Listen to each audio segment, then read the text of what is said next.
Octa shifted roles from being the knight, the fighter, to being the trainer.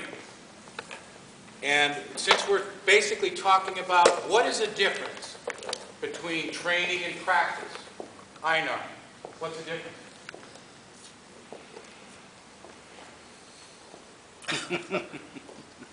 Just by the words.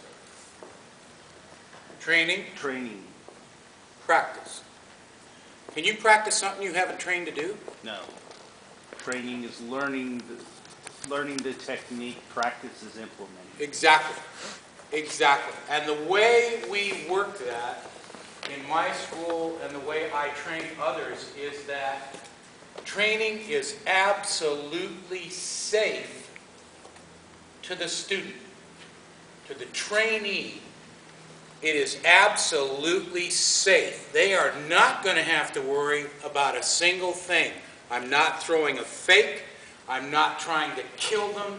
I'm not trying to best them in any way. So mentally and physically, they realize that they're absolutely safe. Now, I can tell you that when I was in the backyard with these three the first time, it took them a little bit to get used to the idea that they were safe. That what I was doing was not meant to hurt them, kill them, or otherwise even contact them. But because what they had between their ears told them that it was combat, at first it was a little tough. We're standing there in a helmet and we've got sword and shield, and it still wasn't relaxing enough. Right? Because their brain was still saying, I'm looking through an ocularium. I'm fighting. Didn't take too long and everybody settled down, and then all of a sudden it was real easy. But when you do go to train, there are two roles. That's the other difference. Practice and combat are opponent versus opponent. You want a friend in combat, you should have brought your dog. All right? Practice, however, can break down into training if it's agreed upon by both people. Einar, that was a great rap shot you threw me with, and I didn't see it because my shield was up, and I'd like to know exactly how that worked.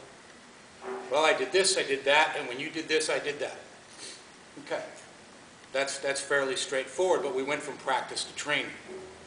Now, to take it a bit further, for those of you that want to change your world a bit and you want to become a trainer, then you would actually take that student aside and set that up again and show them exactly how it worked. And then you would tell them when never to do it. Don't ever do it against a lefty. Don't ever do it against a polearm. Don't even think about it against a greatsword. By the way, the blow that killed you was set up by 2 prior movements on my part. Right? Because a lot of us are famous for, that was a great shot, what'd you kill me with? Oh, I did this. Oh, that's nice.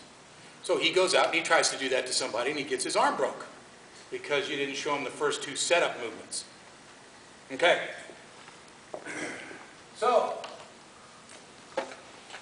training and practice.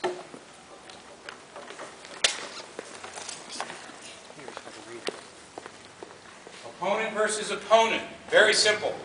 We don't need to talk about that much. Except, when you go to practice and you find something successful against 3 or 4 people, is that all you do? No? Good. If you hit the same person with the same blow 4 times, do you stop doing that? You don't stop doing that, do you? Because it feels so good. That's right. But what's the point? If you're at practice and you know that you are fighting someone of a lesser skill or a lesser ability for whatever reason, whether it's the way you two fight or you've got a physical advantage or they're just flat newer than you are, if you're there to practice, why would you fight someone at that level doing the same thing again and again and again and again, hitting them in the exact same spot again and again and again and again? Because they're not going to get better and be a better opponent to me unless I train them to block that low. Bingo. Number 1. Number 2, don't you think that if you can do it 3 or 4 times, you can do it 8 or 10 or 12, so you don't need to practice that anymore, do you? Not against that person. But think about it in another way. If you're actually using practice as the extension of your training, and practice is the proof of your training, right? then if you can only do that one thing, how many other things have you practiced? Right? I mean, if you fight 5 people and they're all susceptible to that one thing, well, that's great. You pretty much know that works. So stop using it. Okay? Now then, the other way to look at practice, we'll go into training here in a little bit. If practice is the proving ground of what I've trained myself to do, and I know for a fact that in my bag of tricks I've got all this 90% stuff that works really well, then I need to look at that as how the percentage works out against the entire group of people I fight. If that 90% only works against 10% of the total fighter base, okay, what are you doing? Right? Because indeed, if you keep rolling it out and it's unsuccessful, aren't you ingraining a negative? Right? But you keep rolling it out. Right? So part of that is paying attention when you're doing your practice as to what percentage success against what percentage of the population.